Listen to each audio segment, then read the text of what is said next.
Hi friends, welcome to Global Rich Random Keys series. So இன்றைக்கி மாதிரி எல்லா புதன்கிழமையும் காலையில் 6 மணிக்கு நம்மளுடைய ரேண்டம் கீஸ் அப்படிங்கிற ஒரு சீரீஸ் ஸ்டார்ட் பண்ணியிருக்கிறோம். ஸோ இதில் ஏதாவது ஒரு முக்கியமான இன்ஃபர்மேஷன்ஸை வந்து நாங்கள் பப்ளிஷ் பண்ணலாம் அப்படிங்கிற ஒரு முடிவில் இருக்கிறோம். ஸோ எல்லா வாரமும் வரக்கூடிய வீடியோவை ஸ்கிப் பண்ணாமல் மிஸ் பண்ணாமல் ஃபுல்லாகவே பாருங்கள். இன்றைக்குள்ள சப்ஜெக்ட் ரொம்பவே ஸ்பெஷலான ரொம்பவே முக்கியமான ஒரு subject.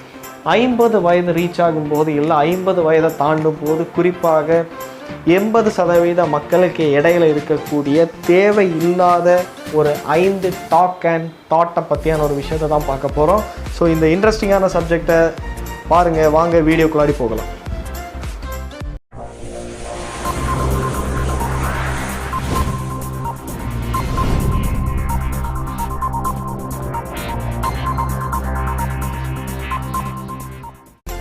Number 1, thought and talk of I am age. எனக்கு ரொம்ப வயசாகிடுச்சு அப்படிங்கிற வார்த்தை 50 வயதை தாண்டும் போது அடிக்கடி நிறைய பேர் யூஸ் பண்ணுவாங்க. குறிப்பாக ஒரு ஒர்க் பண்ணிகிட்டு இருக்கும்போது அதிகமாக சொல்லுவாங்க, நான் சின்ன பையனோ இல்லை சின்ன பொண்ணாக இருந்தால் இந்த ஒர்க்கை ரொம்பவே ஸ்பீடாக கம்ப்ளீட் பண்ணியிருப்பேன், பட் இந்த ஒர்க் என்னால் இப்போ கம்ப்ளீட் பண்ண முடியுமான்னு தெரியலை, பிகாஸ் எனக்கு வயசாகிட்டு இருக்குது, வயசாகிடுச்சு அப்படிங்கிற வார்த்தையை அடிக்கடி யூஸ் பண்ணுறதுனால அவங்க செல் மெமரியில் அந்த இன்ஃபர்மேஷன் போய் ஸ்டோர் ஆக ஆரம்பிக்கும். ஸோ வயசானவங்க என்னெல்லாம் விஷயங்கள் ஃபேஸ் பண்ணணுமோ அதெல்லாம் அவங்க ஃபேஸ் பண்ணுவாங்க. நம்மளுக்கு எல்லாருக்குமே தெரியும், பிகாஸ் சிந்தனை தான் நம்மளுடைய வாழ்க்கையாக மாறும். ஸோ அந்த சிந்தனைக்கு பதிலாக நம்மளுடைய தாட்டை ஐ ஆம் யங், நான் இப்போவும் சின்ன பையன் தான், நான் இப்போவும் சின்ன பொண்ணு தான் அப்படிங்கிற ஒரு இன்ஃபர்மேஷனை அவங்க ஸ்டோர் பண்ண ஆரம்பித்தாங்கன்னா அவங்க லைஃப் மிஸ்ஸஸ் ஜொகானா கோஸ் லைஃப் மாதிரி ஆயிரும். யார் இந்த ஜொகானா கோஸ்? நீங்கள் இப்போ ஃபோட்டோவில் பார்த்துட்டு இருக்கக்கூடியவங்க, அவங்களுடைய வயசு 91, அவங்க ஓல்டு ஜிம்னாஸ்ட், இப்போவும் ரொம்பவே யங் மாதிரி இருக்கிறாங்க. இப்போவும் ஒரு யங்கர் அப்படிங்கிற ஒரு ஃபீல் தான் அவங்க செல் மெமரியில் எல்லாமே இருக்கும். ஸோ இப்போவும் யங்கர் எப்படி ஒர்க் அவுட் பண்ணணுமோ அதே மாதிரி இப்போவும் அவங்க ஒர்க் அவுட் பண்ணிகிட்டு இருக்கிறாங்க. ஸோ அவங்களுடைய பயோகிராஃபி நீங்கள் நெட்டில் சர்ச் பண்ணி பார்த்தீங்கன்னா தெரியும். ஸோ அவங்க என்ன சொல்கிறாங்கன்னா, இது வரைக்கும் அவங்க ஒரு தடவை கூட எனக்கு வயசாகிடுச்சு, ஸோ என்னால் ஒர்க் அவுட் பண்ண முடியாது அப்படிங்கிற வார்த்தையை அவங்க யோசித்ததும் கிடையாது, சொன்னதும் கிடையாது. அந்த மாதிரி ஒரு பேட்டி கொடுத்துருக்காங்க. ஸோ நம்மளுடைய சிந்தனையில் எப்போவுமே ஐ ஆம் யங் அப்படிங்கிற வார்த்தையை நம்ம ரீப்ளேஸ் பண்ணுவோம். ரெண்டாவது, thought and talk of I ஆம் அன்ஹெல்தி. தாத்தா பாட்டியெல்லாம் சின்ன பிள்ளைங்கக்கிட்ட அடிக்கடி யூஸ் பண்ணக்கூடிய வார்த்தை, எனக்கு உங்களை மாதிரி ஓட முடியாது, எனக்கு உங்களை மாதிரி விளையாட முடியாது, பிகாஸ் எனக்கு ஆரோக்கியம் கிடையாது, நான் ஏஜ் ஆகிட்டு இருக்கிறனால எனக்கு அந்த அளவுக்கு மிகப்பெரிய ஆரோக்கியம் எல்லாம் கிடையாது அப்படிங்கிற வார்த்தையை யூஸ் பண்ண அதுவும் அவங்களுடைய செல் மெமரியில் போய் ஸ்டோர் ஆக ஆரம்பிச்சிடும். இதுவே அவங்களுக்கு புது டிசீஸுக்கான சிம்டம்ஸில் கொண்டு போய் விட்டுரும். ஸோ இதை எப்படி ரீப்ளேஸ் பண்ணுறது அப்படின்னா, ஐ ஆம் ஹெல்த்தி, நான் ஆரோக்கியமாக இருக்கேன் அப்படின்னு அவங்க சொல்ல ஆரம்பிக்கணும். அதுக்கான 2 டிப்ஸ். 1, அவங்க நிறைய எக்ஸசைஸ் பண்ண ஆரம்பிக்கணும். 2வது, ஃபுட் சப்ளிமெண்ட்ஸ் எடுக்க ஆரம்பிக்கணும். ஃபுட் சப்ளிமெண்ட்ஸ் அவங்க எடுக்கும்போது அவங்க உடம்புக்கு ஊட்டச்சத்துக்கள் கிடைக்க ஆரம்பிக்கும். ஊட்டச்சத்துக்கள் கிடைக்க அவங்களுடைய கான்ஃபிடென்ட் லெவல் இன்க்ரீஸ் ஆகும். ஆட்டோமேட்டிக்கலி அவங்க ஹெல்த்தியாக இருக்கிறதா அவங்க ஃபீல் பண்ண ஆரம்பிச்சிருவாங்க. Number 3, thought and talk of I know everything. எனக்கு எல்லாமே தெரியும், நான் நிறைய உலகம் பார்த்துருக்கேன், என்னுடைய அனுபவம் ஜாஸ்தி அப்படின்னு ஒரு சிலவங்க அடிக்கடி சொல்லிகிட்டு இருப்பாங்க. ஸோ இப்படி அவங்க சொல்லிகிட்டு இருக்கும்போது அவங்களால புது விஷயங்களை கற்றுக்கிட முடியாது, அவங்க லைஃப்பில் அவங்க எதிர்பார்த்த மாதிரியான ஒரு வளர்ச்சியில் அவங்களால வரவே முடியாது. ஸோ அதுக்கு பதிலாக 2 டிப்ஸ். நம்பர் 1, அவங்க எந்த காரணத்தை கொண்டு லிசனிங், மற்றவங்க சொல்லக்கூடிய விஷயத்த கேட்குறத நிறுத்தக்கூடாது. பிகாஸ் நம்மளுடைய எக்ஸ்பீரியன்ஸ் ஜாஸ்தியாக இருக்கலாம், பட் நம்மளுடைய எக்ஸ்பீரியன்ஸ் பிஸ்னஸில் இருக்கலாம், இன்னொருத்தருடைய எக்ஸ்பீரியன்ஸ் ஜாபில் இருக்கலாம். அந்த 2 எக்ஸ்பீரியன்ஸ் அனுபவங்களும் சேரும்போது மிகப்பெரிய அறிவு நம்மளால் வளர்த்த முடியும். ஸோ எந்த காரணத்தை கொண்டு லிசனிங் ஸ்டாப் பண்ணக்கூடாது. அண்ட் 2வது விஷயம், அவங்க லேர்னிங் எந்த காரணத்தை கொண்டு ஸ்டாப் பண்ணக்கூடாது. புது விஷயங்கள் அவங்க கற்றுக்கிட்டே இருக்கலாம். ஸோ அவங்களுடைய அனுபவம் ஜாஸ்தியாக இருக்கும். ஸோ அவங்க கற்றுக்கிற விஷயமும் ஜாஸ்தியாக இருக்கும்போது அவங்க மற்றவங்களுக்கு நிறைய நியூ இன்ஃபர்மேஷன்ஸை அவங்களால கொடுக்க முடியும். So thought of I know everything அப்படிங்கிறத மாற்றி I will never stop learning அப்படிங்கிற தாட்டை ரீப்ளேஸ் பண்ணும்போது அவங்க லைஃப்பில் மிகப்பெரிய வளர்ச்சியில் வர முடியும் after the age of 50.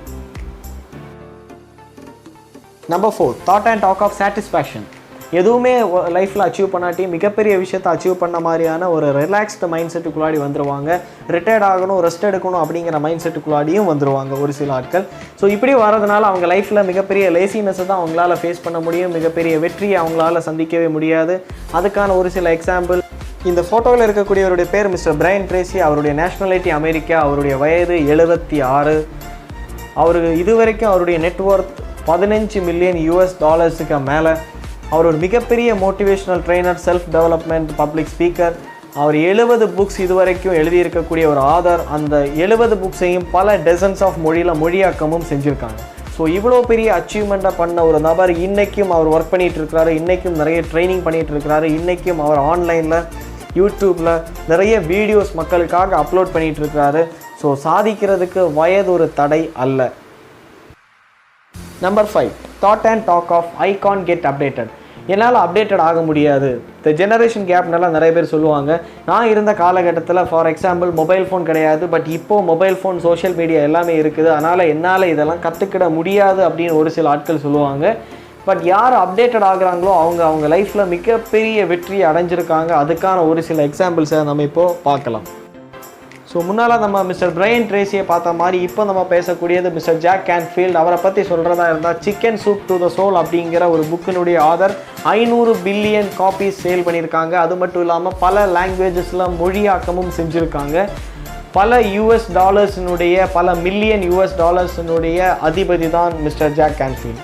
So அவர் பிறந்த காலகட்டத்தில் சோஷியல் மீடியா எதுவுமே கிடையாது. பட் நவ் அவருடைய வயசு 75. 3 வருஷத்துக்கு முன்னாடி அவரும் யூடியூப்பில் வந்திருக்கிறாங்க. ஸோ ஃபேஸ்புக், இன்ஸ்டாகிராம்னு எக்கச்சக்கமான சோஷியல் மீடியாவில் அவர் இன்றைக்கும் லைவில் நிறைய ட்ரைனிங் கொடுத்துட்ருக்காங்க. ஸோ அவர் லைஃப்பில் அப்டேட்டட் ஆனாங்க. எல்லா விஷயத்துலையும் டெக்னாலஜியில் அப்டேட்டட் ஆனதுன்னா அவருடைய சக்ஸஸுக்கான சீக்ரெட் அப்படின்னு சொல்லலாம்.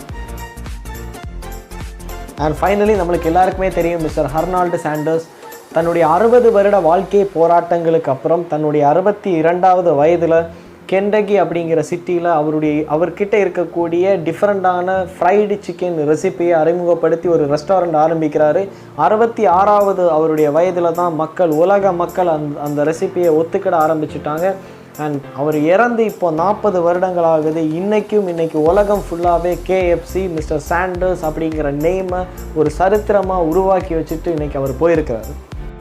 ஸோ கண்டிப்பாக மிஸ்டர் சாண்டர்ஸ் அவருடைய லைஃப்பில் நம்ம மேலே பேசின 5 தாட் அண்ட் டாக்கை மாற்றி யோசிச்சார், ரீப்ளேஸ் பண்ணார். அவருடைய லைஃப்பில் மிகப்பெரிய வெற்றியை நோக்கி பயணம் பண்ணியிருக்கிறாரு.